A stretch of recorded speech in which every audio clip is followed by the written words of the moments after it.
좌우의 분들에게 예수님 제자 됩시다. 그렇게 격려하고 인사하십시다. 예수님 제자 됩시다.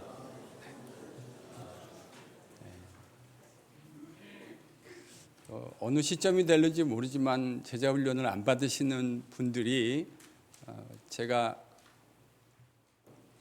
저희 교회에서 목회를 이제 마무리하는 마지막 순간까지 한 분도 없기를 바랍니다. 10여 년 남았거든요.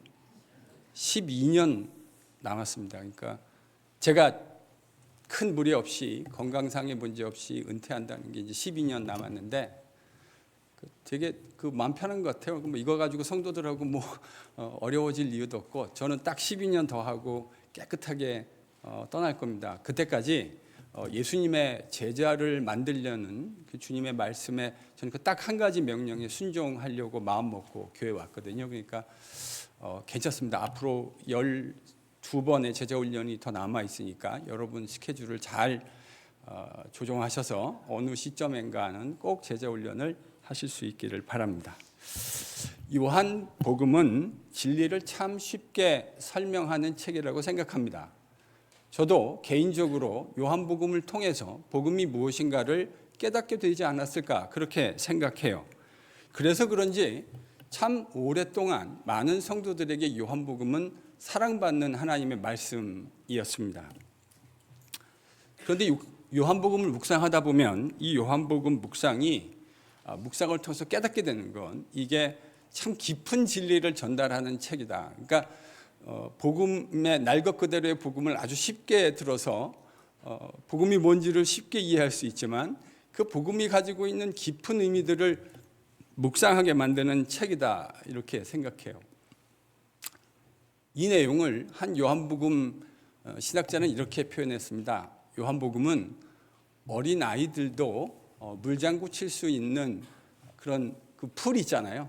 그런 풀일 수 있지만 고래도 헤엄치는 대양이다. 그가 했던 말이 어떤 의미인지 저는 좀 알 것 같습니다. 오늘 여러분과 함께 그 깊은 진리를 함께 대면하는 귀한 은혜가 임하기를 소망합니다. 주님은 사마리아 여자에게 영생이라는 선물을 주시기 위해서 사람들, 그 당시 유대인들은 외면했던 그 길을 일부러 찾아 나서셨습니다. 사마리아 여자와의 대화에서 주님은 다소 뜬금없이 그 여자에게 너의 남편을 데려오라 그렇게 말씀하셨어요. 사실은 처음부터 문자적으로는 수행 불가능한 명령이었습니다. 왜냐하면 그 여자는 데려올 수 있는 남편이 없었기 때문입니다. 수행 불가능한 것을 뻔히 아셨음에도 불구하고 예수님은 왜 그 여자에게 그런 명령을 내리셨을까? 그것은 주님을 인격적으로 만나고 주님을 경험해야만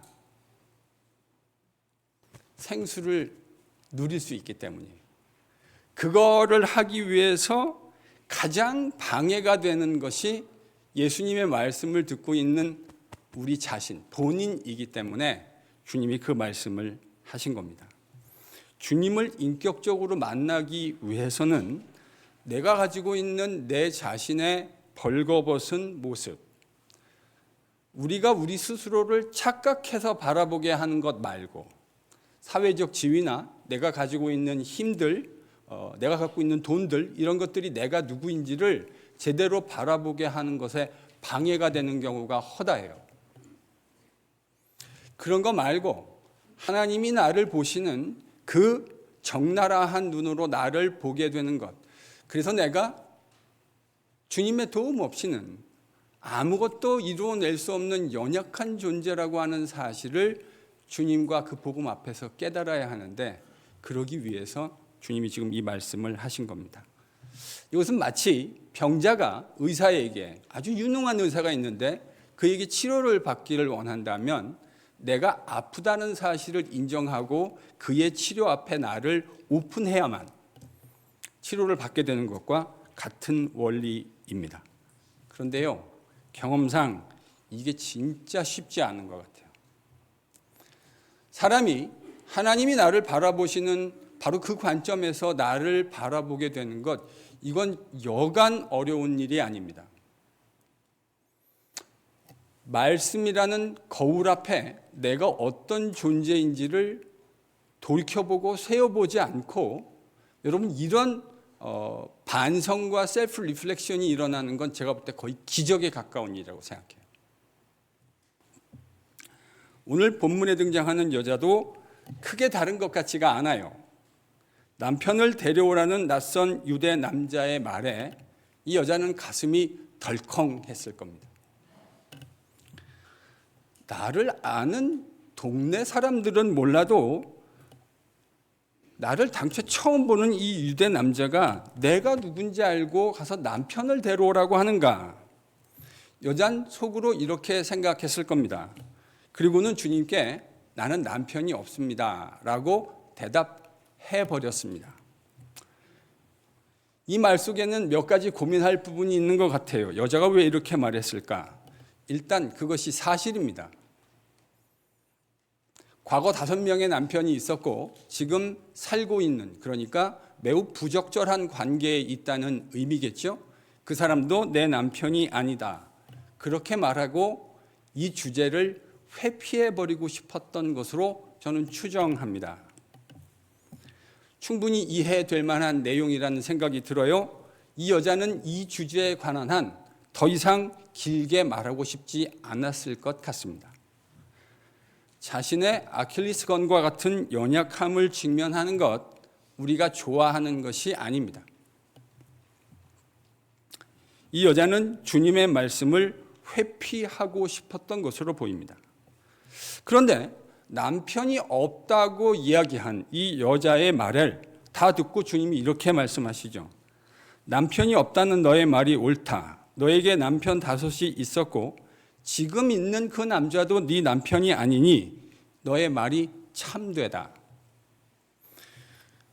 이 말을 직접 들었을 여자의 모습을 한번 상상해 보십시오.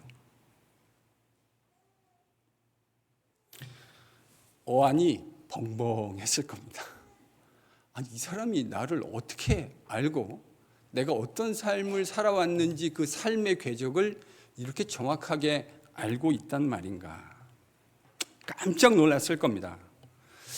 주님의 말씀을 듣고 이 여자는 예수님이 여느 사람들 예사뿐이 아니라는 사실을 직감했습니다.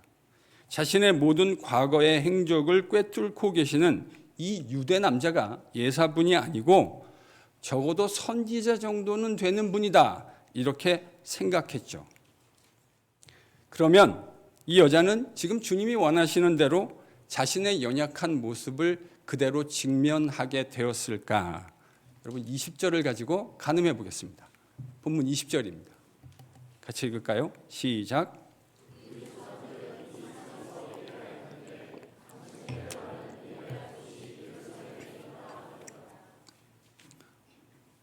어떤 생각이 드세요? 여자가 예수님의 의도대로 직면하고 있습니까? 이 여자는 남편 이야기를 먼저 끄집어내신 주님의 의도를 뒤로하고 유대인들과 사마리아 사람들 사이에 있었던 아주 해묵은 논쟁, 몇백 년이 되었던 그 논쟁을 일부러 끄집어냅니다. 일종의 화제의 전환인 거죠. 우리가 흔히 유추할 수 있듯이 이 여자는 지금 자기가 다루고 싶지 않은 주제를 넘어서서 화제를 전환하고 있습니다.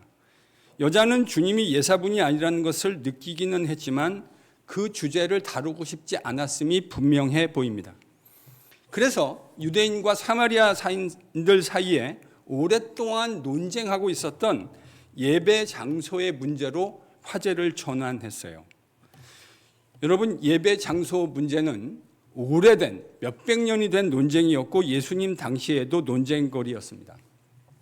유대인들은 예루살렘을, 신명기 전통을 따라 예루살렘을 하나님께 예배해야 할 성전을 세울 곳으로 생각했습니다.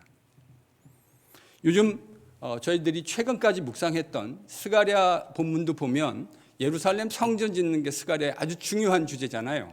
그것을 예루살렘 성전, 예루살렘에 짓겠다고 생각하고 있죠. 그런데 여러분, 사마리아 사람들은 좀 달랐어요.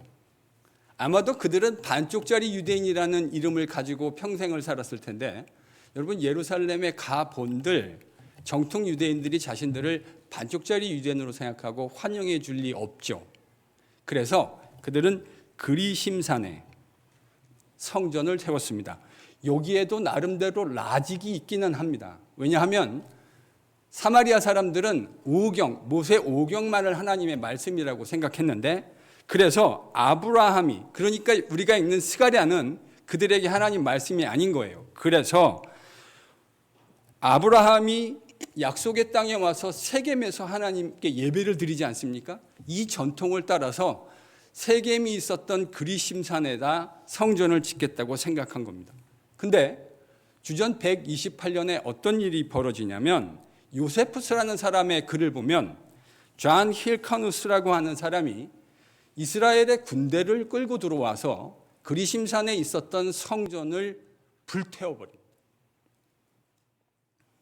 그래서 이 요세푸스의 글에 이후에 어떻게 이들이 그리심산에 모여서 다시 성전을 세울 것인가 하는 것들, 그런 회복하는 그런 시도를 하는 것이 요세푸스의 글에 보입니다. 여기서 정리를 좀 한번 해볼까 합니다.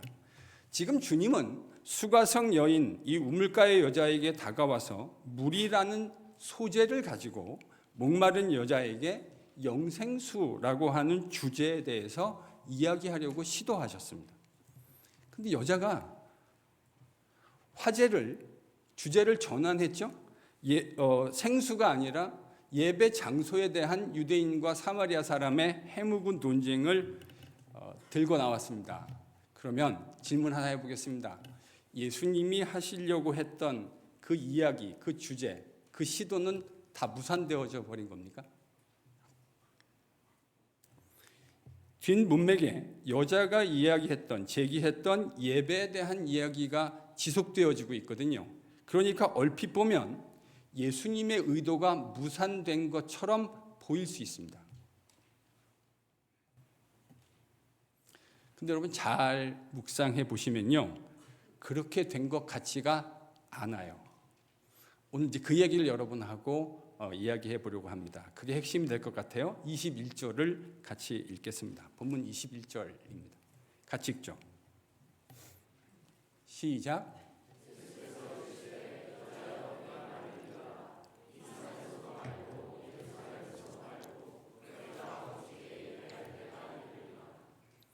저는 일단 이 부분을 이렇게 이해하고 해석해야 된다고 생각해요.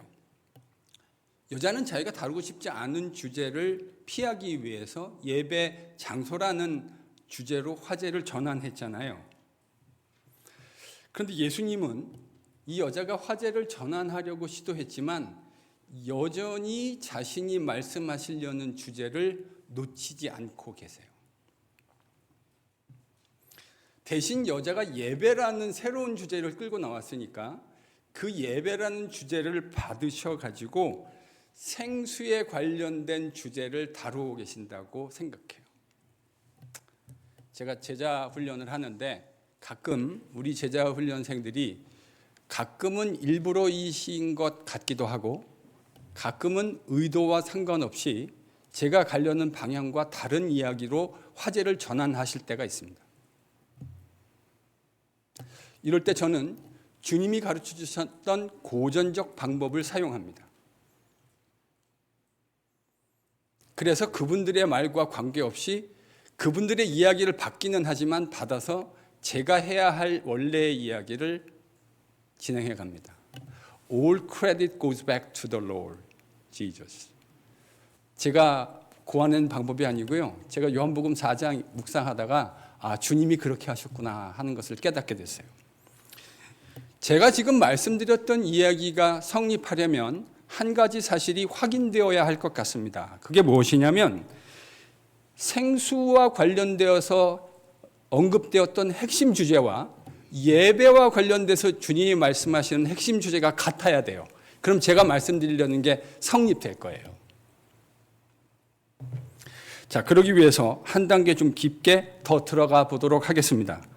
일단 좀 기억을 되살려 볼 필요가 있는데 예수님이 말씀하셨던 요한복음 4장 10절에 등장하는 생수에 관련된 핵심 주제, 그것은 생수를 주시는 주님이라는 사실을 알 수 있습니다. 생수의 주제의 핵심은 생수를 주시는 주님이에요. 지금까지 요한복음 1장부터 4장까지 이야기를 다시 한번 떠올려 보신다면 누가 여러분 이 주님이 주시는 생수를 마실 수 있습니까? 로고스이시고 2장의 참 성전이신 예수님을 영접하고 그와 교제하며 살아가는 사람, 여러분 이 사람이 주님이 주시는 영생수를 마실 수 있게 돼요. 그러니까 생수의 핵심은 예수님이십니다. 그렇다면 지금 주님이 이 여자가 예배 장소라는 주제로, 예배라는 주제로 화제를 전환했는데 예배라는 주제에서도 정확하게 똑같은 말씀을 하시고 있는지를 확인하면 됩니다. 23절, 24절을 같이 읽겠습니다. 본문 23, 24절입니다. 시작.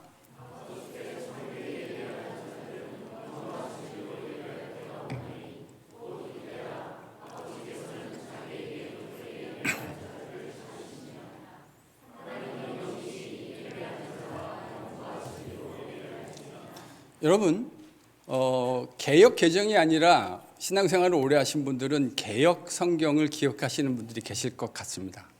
그래서 이 말씀에 옛날 개역 성경은 어떻게 번역했냐면 하나님은 영이시니 예배하는 자가 신령과 진정으로 예배할지니라.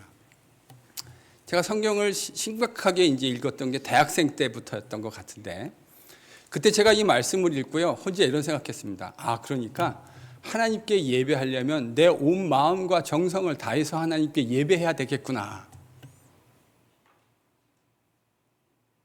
제가 이제 처음 이 4장을 읽고 그렇게 생각했어요. 아마 저랑 비슷하게 생각하신 분들이 꽤 많은 것으로 제가 알고 있습니다. 물론 우리의 온 정성을 다해서 온 마음으로 하나님을 예배해야 된다고 하는 그 말 자체에 잘못된 것이 하나도 없습니다.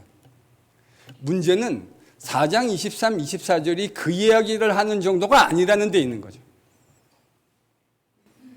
그럼 4장 23절, 24절 이 오해, 빈번한 오해를 막기 위해서 개역 개정은 신령과 진정이라고 하는 번역 대신 영과 진리라는 말로 바꾸어서 새롭게 번역했습니다.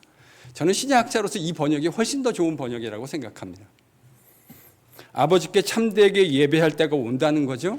근데 그때 예배자들은 어떻게 예배한다고 말씀하십니까? 영과 진리 안에서.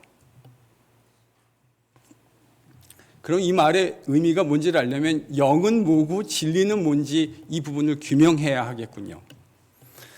나중에 여러 부분 요한복음을 읽어나가면서 우리가 계속해서 확인하게 될 거라고 생각하는데 요한복음에서 영이라는 단어가 나오면 여러분 거의 성령으로 바꾸셔도 큰 문제가 없을 것 같습니다.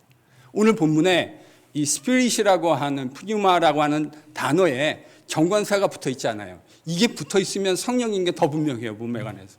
근데 이게 안 붙어 있어도요. 요한복음에서 영 그러면 여러분 성령이라고 그냥 바꾸셔서 읽으셔도 과히 틀리지 않습니다. 그럼 진리는 뭔가? 진리는 뭘 지칭하는 걸까? 이 말씀을 하셨던 예수님의 이야기를 여러분에게 하나 좀 들려드리고 싶습니다. 요한복음 14장 6절에서 주님이 이렇게 말씀하셨죠. 요한복음 14장 6절입니다. 본문을 좀 띄워주시죠.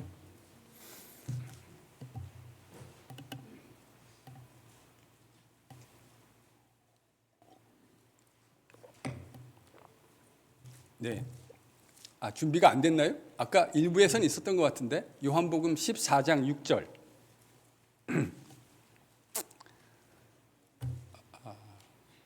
아닙니다. 왜 아까는 맞았는데 왜 지금은 틀릴까요? 고민하지 마시고 찾아보시기 바랍니다. 14장 6절을 찾죠. 여러분 성경을 좀 찾아주십시오. 요한복음 14장 6절입니다. 여러분이 잘 아실 성경이긴 합니다. 요한복음 14장 6절 다 찾으실 수 있기를 바랍니다. 예, 상당히 헷갈리게 하시는군요.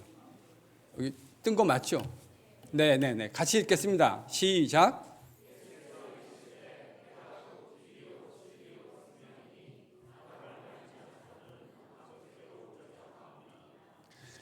이 이야기를 예수님이 직접 하셨는데 내가 곧 길이요 진리요 알레테이아 내가 곧 진리요.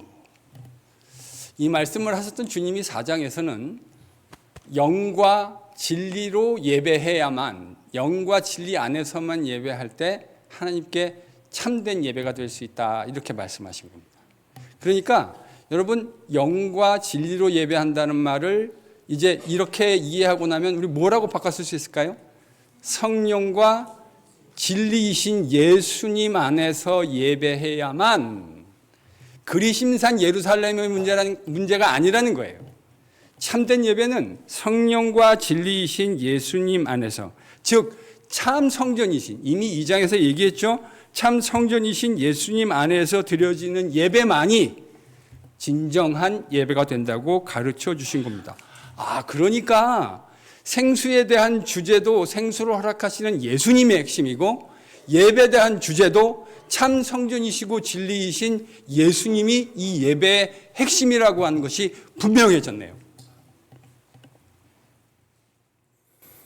그래서 저는 우리가 묵상했던 이 생수와 예배라는 문맥에서 주님이 지금 하신 말씀을 이렇게 이해해야 한다고 생각합니다. 제자 훈련하시는 분들은 지금부터 제가 하는 문구를 잘 반복해서 듣게 되실 것이라고 생각합니다. 그러니까 성령과 예수님, 즉 참 성전이신 예수님 안에서 드려지는 예배에 참여하는 사람만이 뭘 마실 수 있는 사람이 되는 거죠?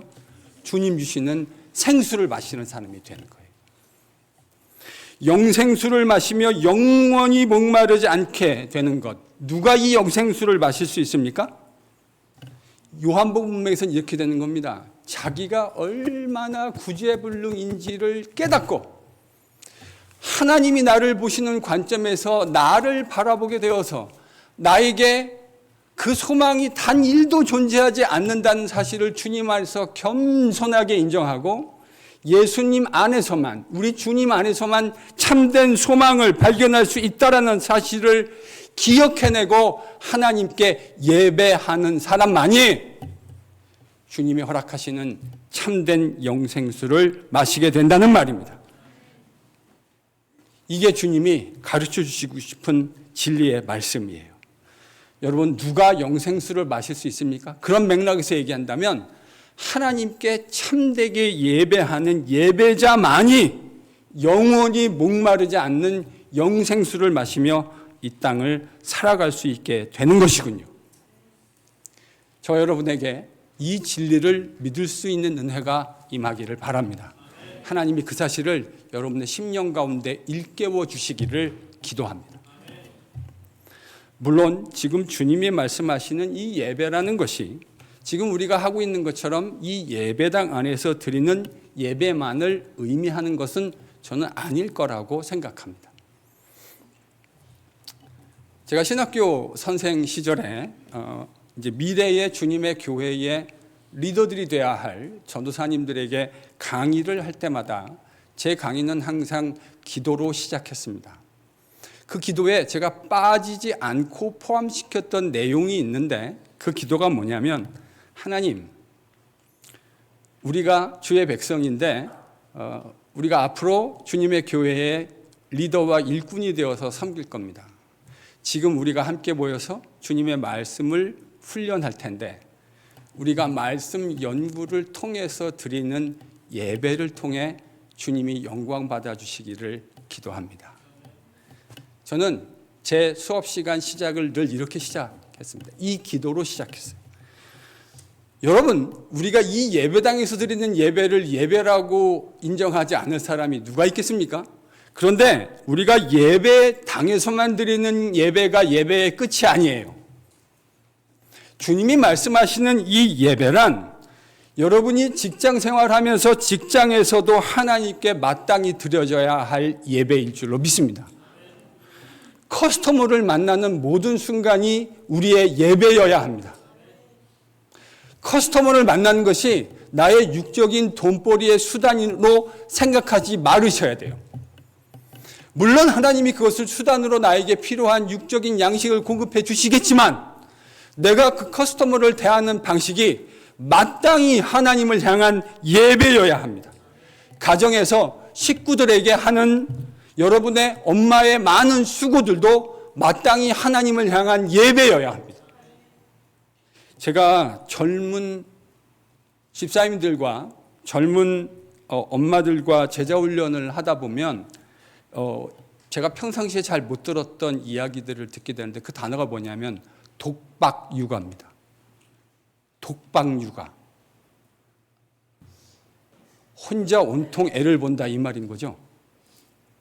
제가 그 말을 들으면서 이해가 됩니다. 저는 물론 제 아이들을 아주 오래전에 그 어린 시기를 지나가기는 했지만 아이를 보는 것이, 특별히 저희는 셋이었는데 아이들을 이렇게 본다는 게 참 쉬운 일이 아니다 하는 것 충분히 마음에 공감이 됩니다.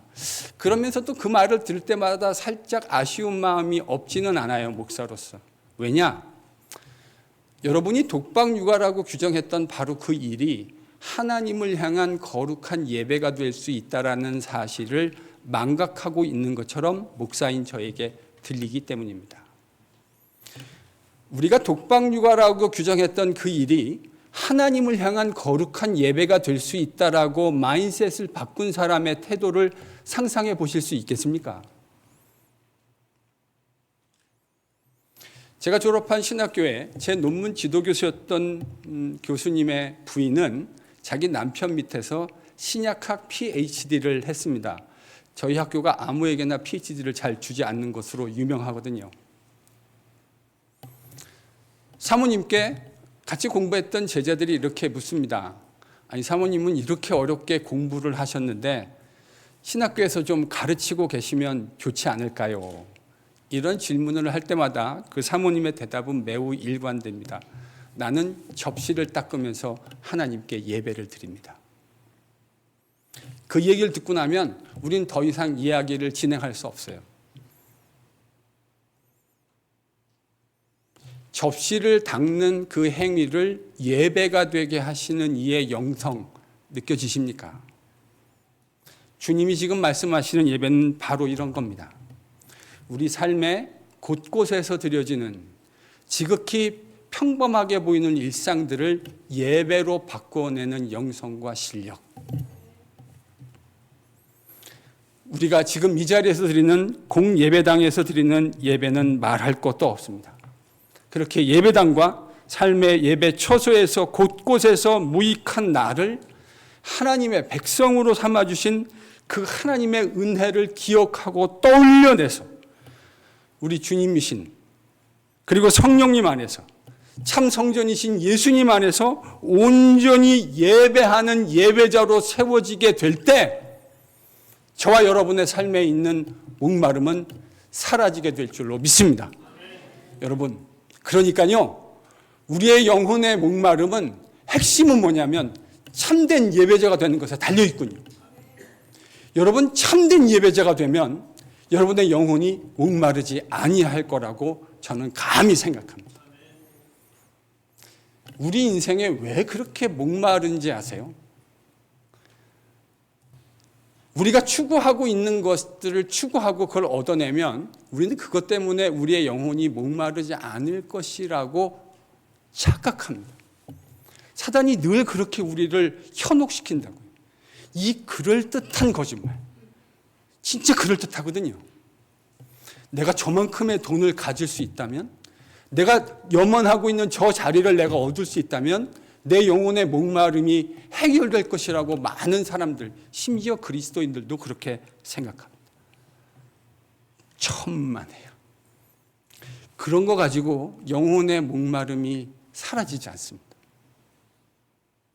영혼의 목마름은 온전한 예배자가 되는 것을 통해서만 사라지게 되는 거예요. 지금 주님이 그 진리를 가르쳐주고 계신 거라고요. 저는 목사로 살면서 자신의 전적 무능함을 깨닫고 하나님께 온전히 항복한, 그래서 온전한 예배자로 세워지는 그런 인생들, 예수님 제자들의 삶 속에 임하는 생수의 능력을 참 많이 목격한 것 같습니다. 인생이라는 게 늘 그렇지 않습니까? 특히 주님을 잘 모르는 사람 조금 용서해 주고 들으시기 바랍니다. 다 자기 잘난 맛에 살아가고 있지 않나. 예, 우린 나름 다 잘났습니다. 그 잘난 맛의 인생을 살아가는 것, 참 여러 곳에서 우리 삶의 현장에서 목격하게 되죠. 삶의 참 의미와 목적이 뭔지를 모르고 살던 인생들이 주님을 만나고 그 주님을 다시금 그들의 삶 속에서 재발견해내고 기뻐하고 즐거워하고 그 주님을 찬양하고 예배하려고 하는 그런 인생으로 뒤바뀌어가는 그 은혜를 전 참 많이 목격한 것 같습니다. 삶의 목표를 주님의 나라와 그 썩지 아니할 영광스러운 나라에 맞추고 주님을 기뻐하고 그 주님을 증거하는 삶으로 바뀌어가는 것, 제가 참 많이 제자훈련의 자리에서 목격한 것 같아요. 이제 제가 저희 교회에 부임한 지 거의 2년, 만 2년이 이제 거의 다 돼 갑니다. 처음 와서 우리 장로님들 가족 제자훈련반을 제가 10월 중순에, 그러니까 부임한 지 한 달여 만에 제자훈련반을 제일 먼저 시작했고, 그 이후로 또 한 달 반 정도가 지나서 1기 제자반을 진행했습니다. 지금은 2기 제자반이 4개의 제자반이 동시에 주일마다 한 주마다 진행되어져 가고 있습니다. 그 제자훈련의 자리, 우리 성도들이 한 40여 명 지금 제자훈련을 받고 있는데 그 삶의 구체적인 디테일들은 다 다르시지만 그들 모두에게서 발견되는 한 부분이 있어요. 그건 뭐냐면 그들의 삶의 여정 가운데 찾아와서 우리의 부족함과 연약함을 깨닫게 하시고 우리 주님만을 예배하는 것이 우리 인생의 가장 소중한 가치라고 하는 사실을 고백하는 주님의 제자들을 제가 저희 교회에서도 얼마나 많이 뵀는지 몰라요. 그 이야기를 하면서 그 훈련 과정마다 제가 요구한 숙제를 꼼꼼히 성실하게 대답을 하시면서 자신의 인생에 찾아와 주신 그 생명수 주님을 고백하며 뜨거운 눈물을 뚝뚝뚝뚝 떨어뜨리는 제자들을 봅니다. 주님의 제자들. 제가 목사로 살면서 가장 행복하다고 느끼는 순간입니다. 무익한 우리를 불러주신 그 주님의 놀라운 은혜를 깨닫고 그 진솔한 고백들을 형제와 자매들 앞에서, 목사 앞에서 이야기하는 형제 자매들의 이야기를 보면 주님 앞에 너무너무 감사하게 돼요. 그리고 제가 이렇게 생각해요. 나 목사하기 너무 잘했다. 나 목사하기 너무 잘했다. 제가 목사가 되지 않았다면 이 귀한 주님의 은혜를 어떻게 느낄 수 있겠습니까? 제가 목사인 제 친구들을 만나면 어떻게 사냐고 묻습니다. 그 말 속에는 세인루이스 미국의 지도 보면 우리가 딱 그 미국의 중심 아닙니까? 개그 코드인데 우리가 미국의 중심이잖아요. 제일 한복판. 근데 미국의 한복판의 중심에 살고 있는 나한테 그곳에서 심심하지 않냐고. 제가 하는 대답이 뭐냐면 나 일주일에 제자훈련 4개 해. 순장반 하나 하고 집회하고 주일 설교하고. 그럼 이렇게 물어요. 어떻게 사냐요? 어떻게 사냐고요? 그게 제가 목사로서 제일 기대하는 시간인 거 아십니까? 주로 저희가 제자훈련을 아침에 해요.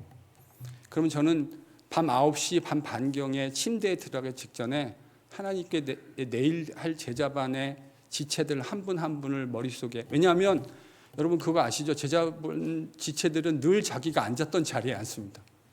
제 머릿속에 우리 제자반이 어디에 앉는지가 머릿속에 그려보면 순서대로 쫙 늘 똑같아요. 그러면 늘 똑같이 저는 그 순서대로 쭉 돌아가면서 떠오르는 머리에 얼굴들을 그려가며 주님 앞에 기도합니다. 하나님, 우리 내일 제자반을 하는데 우리 이 권사님에게 하나님의 은혜를 부어주십시오.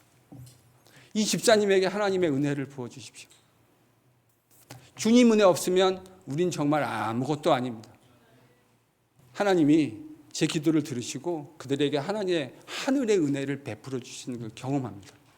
여러분, 이 맛에 목회하는 거예요. 저는 이게 목회의 본질이라는 것을 주님의 말씀에 순종하면서 깨달았어요. 이게 본질이구나. 이렇게 해서 진짜 제자를 만들어가는 것이 진짜 목회구나. 물론 저희 교회 이 퓨에, 이 자리에 성도들이 꽉꽉 차시는 것도 저에게 기쁨이 될 겁니다. 근데 저한테 진짜 기쁨은요, 예수님의 제자들이 매 제자 훈련을 통해서 만들어지는 것, 이게 제가 세상과 바꾸고 싶지 않은 목사의 기쁨이에요.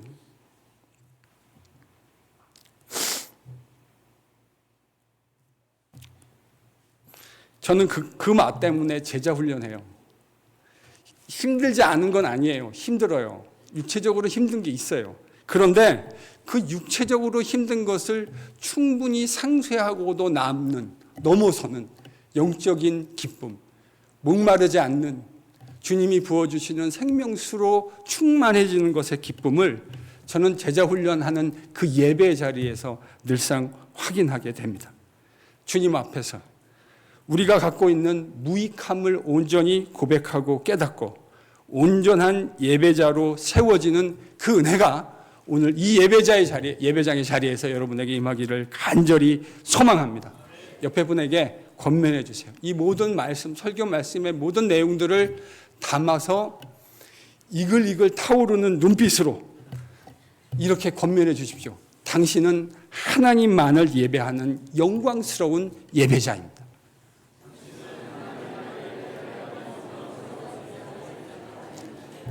저와 여러분은요, 하늘의 창조주 우리의 구원자만을 예배하는 영광스러운 예배자입니다. 이게 새겨진 사람의 심령 속에는, 이 예배자의 자세가 새겨진, 아로 새겨진 사람의 심령 속에는 목마름이 생기지 않아요. 왜냐하면 영생수이신 예수 그리스도만이 우리의 타는 듯한 목마름을 퀭치해 주실 수 있기 때문입니다. 그 예수에게만 가면, 그 주님에게만 가면 우리가 갖고 사는 수많은 목마름들이 예수님을 통해 해결되어지는 은혜를 경험하게 됩니다. 그러니 여러분의 예배를 가장 먼저 회복하십시오. 여러분의 예배를 반드시 회복하시기 바랍니다. 나는 목마름을 가지고 산다. 그러면 뭘 점검해야 될까요? 내가 참된 예배자인가를 먼저 점검해 보실 수 있기를 바라요. 이게 회복되잖아요. 그러면 인생의 목마름이 해결되는 것을 경험하게 되실 줄로 믿습니다. 예배자로 사십시오. 여러분의 남은 인생을 창조주이시고 구원자이신 우리 주님만을 예배하는 참된 예배자로 사십시오. 더 이상 우상숭배자로 살아가지 마십시오. 주님을 이용해서 그의 힘을 빙자해서 내가 원하는 것들을 이루어내겠다고 하는 탐욕을 내려놓으십시오. 여러분, 그게 바로 우상숭배입니다. 주님만을 예배하는 참된 예배자로 아름답게 세워져 가실 수 있기를 축복합니다. 지금도 여전히 목말라 하는 수많은 사람들 속에 여러분과 제가 먼저 참된 예배자로 세워지기를 축복합니다.